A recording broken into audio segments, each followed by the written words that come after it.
Hi, Robin.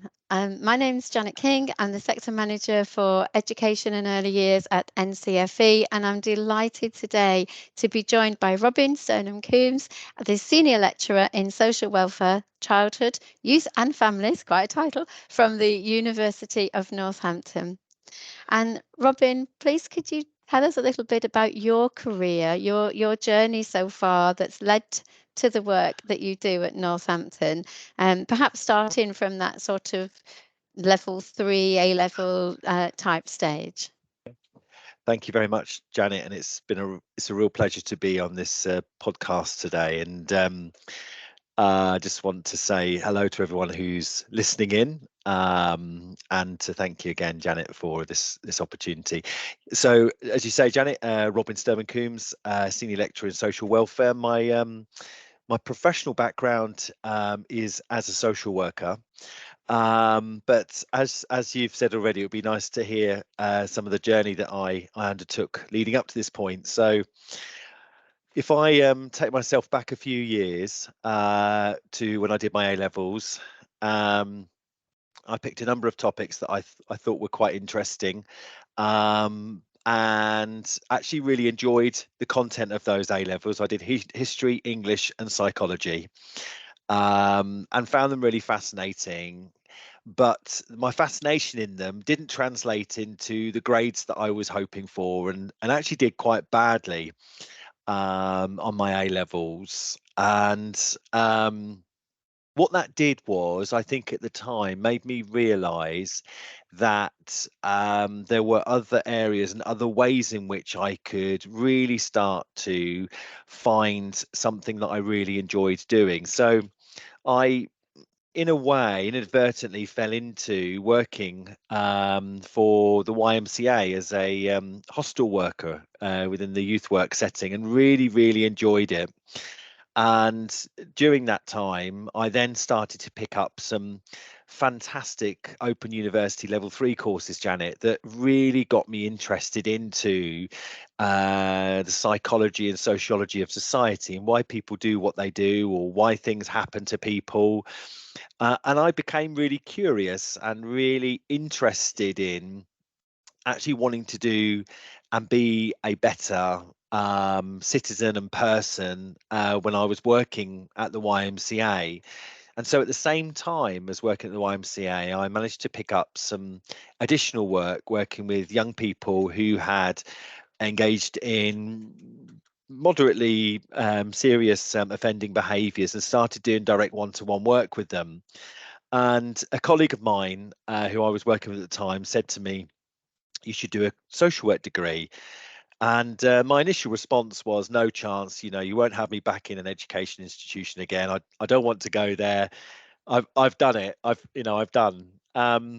So over the next year or two, I then started to pick up other jobs very similar to the YMCA one, and one of them was working for the out of hours social work team as a family support worker.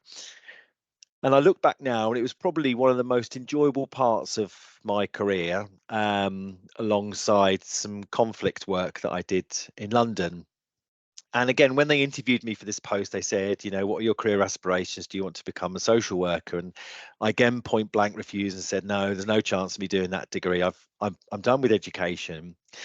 And then within about 6 to 9 months, I started to realize that if I was going to have this kind of impact that I wanted to have, then I would need to do a degree. So I begrudgingly applied. And I have to say, it was probably one of the best decisions that I ever made, because despite doing pretty poorly in my A levels, I absolutely loved my social work degree. I loved every aspect of it. I loved the focus on human rights. I loved the focus on critical discussions with other people. I loved the fact that all of a sudden I had a career where I could be heard and I could advocate for children, young people, and families much more than I could before my degree. So I did my social work degree, and I'm really proud to say that I got a first class honours for that. And despite only scraping my A levels, and I then went directly into social work practice, but continued to do sort of CPD after that for a number of years, and continued to practice as a social worker for a number of years. Um, and then in 2016, um, after wanting to continue to study again, I then started a master's in attachment studies, which really caught my interest in terms of understanding why and how people interact with each other, what motivates them, how is it that early adversities and difficulties and challenges in early childhood can have correlations with quite difficult circumstances in adulthood. And it really fostered an interest for me in that pursuit of ongoing education, really. And then, as I said to you before, Janet, I'm coming to the sort of ending stages of a postgraduate qualification that I can talk a bit more in detail as the podcast unfolds. So that's my educational journey so far. Fantastic. I love that so far. And wow, what a journey this Yeah, has been. Totally inspired by what you shared there, Robin, as I know people listening to the podcast will also be, and so relatable. I think, we've talked earlier, A levels were the hardest thing, the trickiest absolutely. thing that I ever did. And I think it's to do with the stage, it's circumstance, Yeah, it's prioritization. There's so many things in the yeah, mix, I think, when we're doing our A levels, but it's a really comforting message, I think, and a reassuring message that don't give up on education, no, because it won't give up on you if you can keep no. looking for a way in. So I think you're right. And just to build on that, I think and I work at university at the moment, as you've said already, and I always I get a regular sense that some students who have perhaps struggled with their level two, level three qualifications worry that university isn't a place for them, or worry that their academic ability won't enable them to flourish and fly at university. And actually, in fact, it doesn't really matter if students come with difficulties or challenges in academic writing or theoretical thinking, because we can teach you that. We can teach students how to write at an academic level that's required for them. We can teach them about the different theories of child development and human growth, and the laws. What we can't teach is passion and compassion for the subject area. So absolutely. I always say to students and colleagues, it doesn't really matter the academic levels that people come in at, as long as they meet those benchmarks to come in. Yeah. um, but actually, what we're always looking for is that sort of that sparkle, really, that interest in wanting to make people's lives better, because that's what drives academic development, in my view. They come hand in hand. Oh, I couldn't agree more. Absolutely. Because what you want is for that, the academia, if you like, the learning, the knowledge, the acquisition of new learning to be fueled for a reason, don't you? That Absolutely, whether absolutely. that's social justice, whether we're looking Yeah, at education, whatever it is, yeah, that passion and the learning needs to be for a purpose, and like you say, to make that massive difference yeah, to yourself as the learner, but also how you're going to use it, how you're going to apply yeah, that. And that really is the fuel behind it. yeah, Absolutely agree with you. yeah. I just want to sort of shift the narrative a little bit now Sure. and bring us back to what you're doing at the University of Northampton. I'm Yeah. very, very interested to hear about the infant mental health and wellbeing qualification at the Mm, level 7. mhm. Now, infant mental health and wellbeing is high on everyone's agenda, Yeah, Robin, as it certainly should be.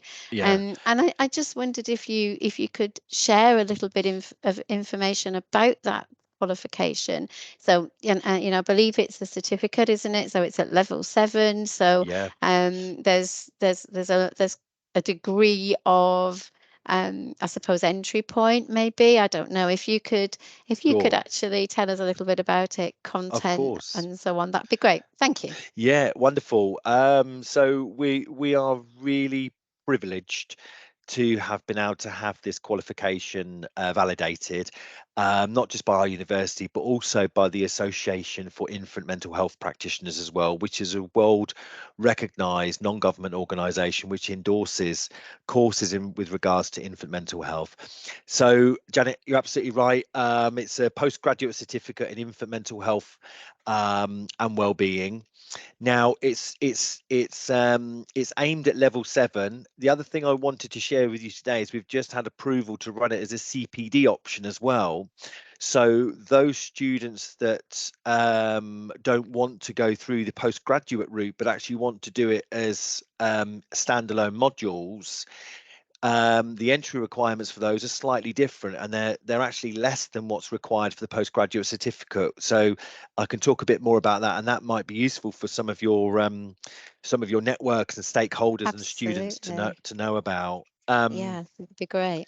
Yeah, so it's a as I said, it's a postgraduate certificate, and it's broken down into two 30 credit modules, and these 30 credit modules, one is run in the first term and the next one is run in the second term, and it is made up of two modules, and the first one is an introduction to infant mental health and well-being, and on this module we talk about all the exciting things relating to the neuroscience, relating to the impact of love across generations. We draw on a lot of the work of Sue Gerhardt, who talks about why love matters.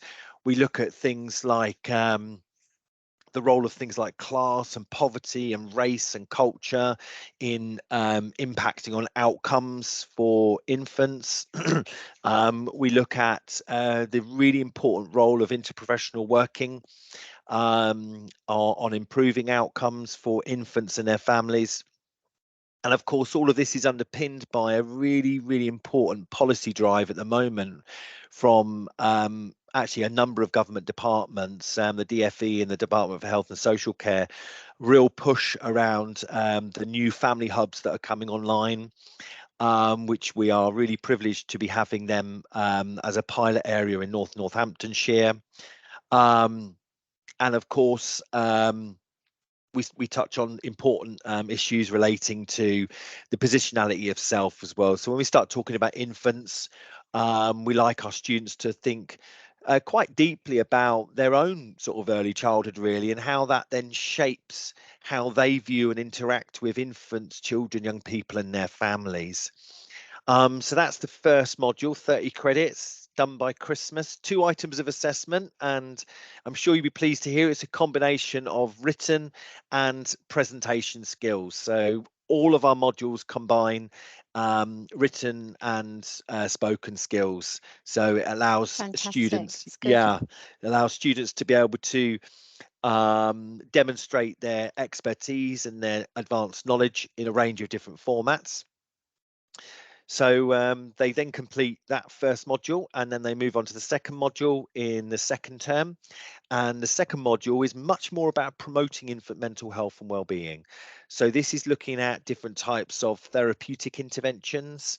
So we look at things like play therapy, we look at things like art therapy, we look at the underpinning theory behind understanding sort of parenting strategies and how that can impact on a child's attachment strategy across the life course.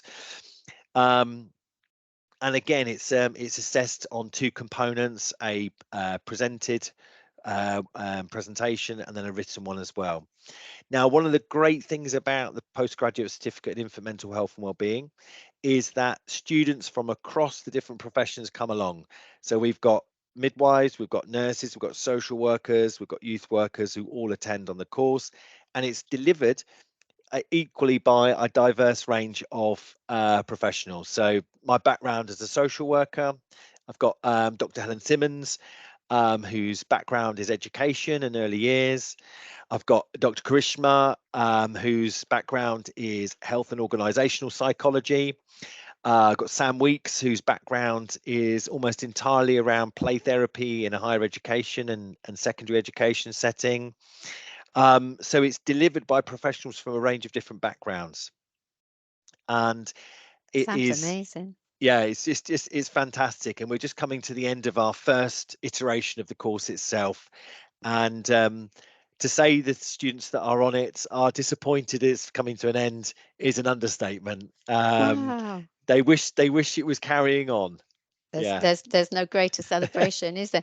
And you were talking about doing that as a level 7, going through that sort of assessment mode. Yes. Um, is the assessment still as sort of in place if somebody was to do it as CPD, but not necessarily wanting to do a level 7? Yeah, absolutely. So if people are interested in doing this as a CPD option, it would come as what's called standalone modules, where they are not assessed at the end. So they are there purely and simply to engage in the content and the formative assessments that go along the way.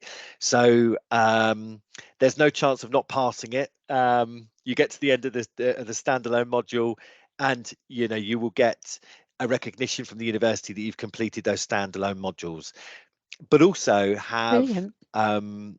actually acquired a huge amount of new knowledge about infant attachment, mental health, and well-being.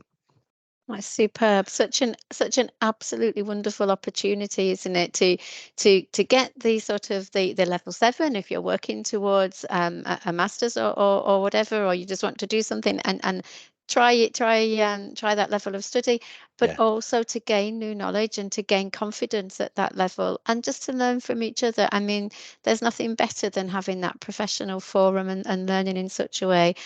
I think it's absolutely wonderful. And thank you, Robin, Janet.